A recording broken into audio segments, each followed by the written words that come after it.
इसलिए प्रभुपाद के बचपन का एक और घटना है। प्रभुपाद एक्चुअली कचौड़ी खाना उनको बहुत अच्छा लगता था। इनफैक्ट उनके आस पड़ोस के लोगों ने उनको नाम भी दिया था कचौड़ी मुखी। जब छोटे थे तो कुत्ते में उनके हर जेब में कचौड़ी भरी रहती थी, इस जेब में इस जेब में। जब कभी कचौड़ी खाते थे और जेब में भर के रखते थे। और एक और चीज़ था, बचपन में सामान्यतः सभी बच्चे जिद्दी भी होते हैं, उनको जो चीज़ चाहिए है तो चाहिए है। तो एक घटना आती है प्रभुपाद लीलामृत में कि प्रभुपाद एक बार जब जा रहे थे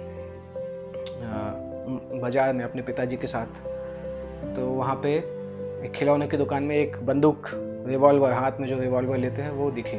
तो प्रभुपाद एकदम मचल गए कि नहीं मुझे चाहिए है, चाहिए है। उनके पिताजी ने मना किया, पर समहाउ बार बार जब जिद्दी होकर प्रभुपाद बोले तो पिताजी मान गए।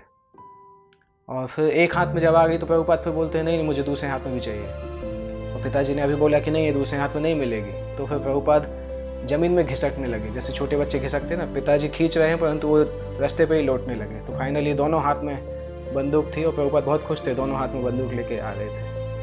तो इस तरह से प्रभुपाद बताते हैं। और प्रभुपाद अपने माता पिता के बहुत प्रिय थे। उनके पिताजी उनको कभी भी मतलब शासन नहीं करते थे। उनकी माँ तो उनको डांटती थी परंतु पिताजी बहुत प्रेम से उनको रखते थे। पिताजी ने उनको बचपन में मृदंग बजाने की ट्रेनिंग बहुत छोटी एज में उनको दी थी, सिखाया था। और बचपन में प्रभुपाद जी ने एक बार जगन्नाथ रथ यात्रा भी ऑर्गेनाइज की थी, जो कि 7 दिन तक फेस्टिवल चला था। उनके पिताजी ने जिम्मेदारी ली थी, खर्चा किया था रथ बनवाने का। और घर की सारी महिलाएं और रिलेटिव आसपास के सभी लोगों ने मिलकर 7 दिन तक रथ यात्रा फेस्टिवल मनाया था। कीर्तन हुए थे, प्रसाद वितरण हुआ था। तो ये कुछ कुछ शुद्ध भक्त की लीलाएं हैं जिनको देखने से हमें पता चलता है कि ये भगवान के धाम से आते हैं और इस प्रकार से लीलाएं करते हैं कि लोग नेचुरली भगवान की तरफ आकर्षित हो सकें।